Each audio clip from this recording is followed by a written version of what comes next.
social sciences in many respects. So it's nothing to this particular enterprise. We're going to move on to a conversation. Invite you to make points, make comments, ask a few questions for a time.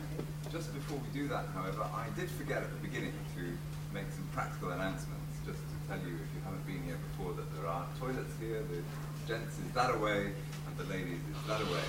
And if the fire alarm were to go, then the procedure is simply to go back through the door that you entered, down the stairs, and out in the street. Nothing very complicated, but I'm obliged to tell you.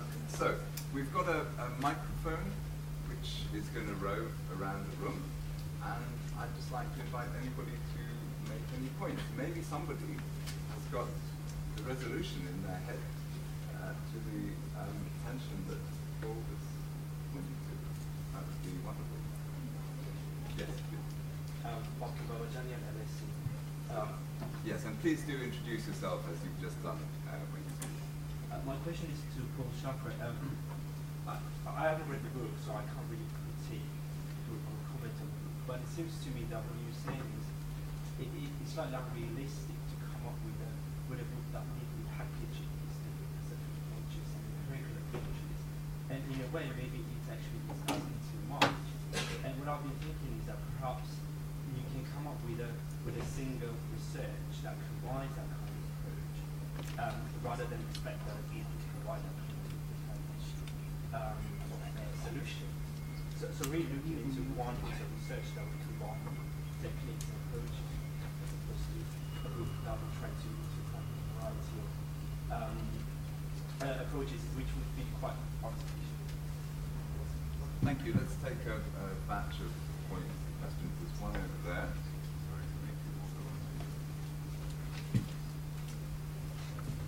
Maybe if there's anybody else on the right, left hand, right hand, that end of the room, we would like to speak as well. My name is Georgette Java, and so I've got a cold.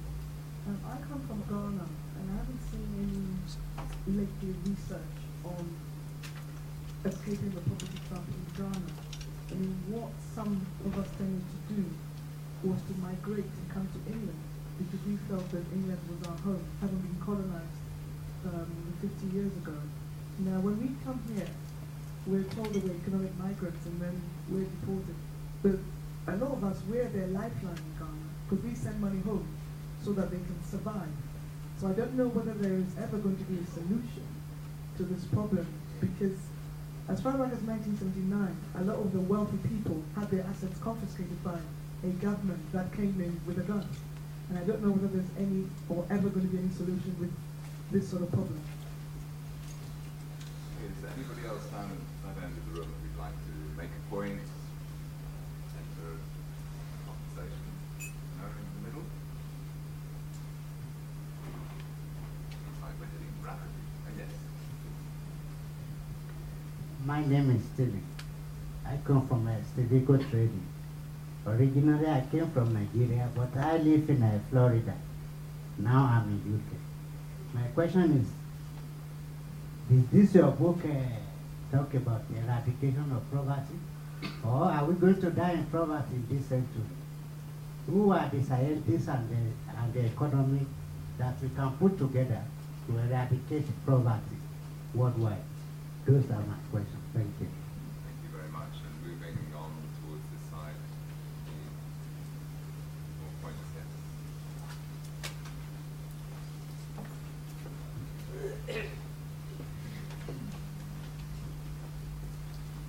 Veronica Teal from the New Economics Foundation. Relating what the lady from Ghana was mentioning about remittances, obviously not having read the book as well, I was wondering what role do you see for remittances? Is it a poverty trap? Is it a solution? How can we ensure a efficient use of the remittances, not to perpetuate dependency relationships that are existing, but actually using the money to create local wealth and local economies? Thank you. Okay, any burning issues still? I'll give a chance to our panel to respond. I don't know, Tony, you want to pick up any of it? Paul's remarks were very helpful in sort of shaping the debate and sort of taking it forward. And I'd like very much to thank Paul for reading the book in depth. In many ways, I live part of the year in Scandinavia. I think of this area as kind of enormous Scandinavian smorgasbord. You know, you've got all the different kind of foods laid out there on the plates, and you know the fish eaters gravitate to one end, and the vegetarians gravitate to another. And in some ways, that's the way in which the methodological disciplines work. And what we're trying to do in this book, and bringing all the different disciplines and approaches together, is actually to say, well, try and graze across the table. So you know, you may be inspired in your training and your disciplinary methods by economics and quantitative methods, but at least you know see what's on offer in terms of the qualitative methods and what concerns the people at that end of the table. Now the difficulty is, you know, in terms of as we try and think about producing a synthesis, and you know, in some ways a physicist would say there must be a grand theory that could bring all this together. The danger is, you know, you kind of tip the table up and, you know, pour the smorgasbord into a completely large pot and stir it around, and you get some sort of terrible tasting and useless sort of mess. So the sense in which how can we bring the disciplines together in terms of an interesting conversation, and yet also preserve their individual and considerable strengths. And in the book, you know, we've started that conversation, but again, you know, I think as Paul has highlighted, there really are some major issues and difficulties in bringing that conversation together. So I think you know, it's beholden to us all to try and embark on that. And I think you know, I was very struck by Paul's remark about how all facts are couched in some theoretical scheme. You know, we may think we're empiricists, but actually, as we conduct empirical work, we are necessarily bringing our own theoretical preconceptions to the issues. And I think, you know, you can see that not only in poverty studies, but all aspects of the way in which we think about developing economies and developing societies. We all assume that we know much more than we actually do. But when we actually start to unpack those facts and to understand those processes, we see a lot more complexity than, you know, some of our simple theoretical frameworks can bring to that.